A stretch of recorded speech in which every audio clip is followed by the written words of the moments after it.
ఏసు దేవుడు నడిపించిండా మిమ్మల్ని? మీ అమ్మనైనా నడిపించిరా మీకు అన్నం పెట్టి ముడ్డి గడిగి? వీని పనే ఇది.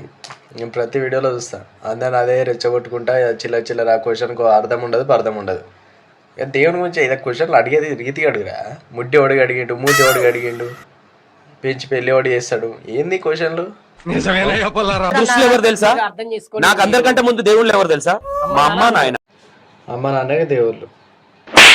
మీ అమ్మ నాన్న కార్లకున్న దుమ్ము తీసి ఈడ పెట్టుకోకపోయాను. సారీ, అందరినీ కాదు, నేను ప్రత్యేకించి వీనొక్కనే అంటున్నా. మీ అమ్మ నాన్న కాళ్ళకున్న దుమ్ముని తీసి ఇక్కడ పెట్టుకో. ఆ బొట్టెంది పెట్టుకున్నావు? స్టైలా? ప్రతిదానికి ఒక హద్దు ఉంటుంది. క్వశ్చన్లు రీతిగా అడగవాలని. నేను చెప్పేది నువ్వు ఉన్నావు, నీకు పుట్టినోళ్ళు నిన్ను నాయన అంటారు, ఇంకో నేను నాయన అన్నారు. అర్థమైందా? నిన్నే ఎందుకు నాయన అంటారు మరి? సరే ఇక అయిపోయింది, ఏదో అయిపోయింది. వచ్చినా నన్ను పట్టుకొని ఏం క్వశ్చన్లు అడుగుతావు కానీ ఆ ఫేస్లో ఎక్స్ప్రెషన్ మార్చన్న జరా గలీజ్ ఉన్నది.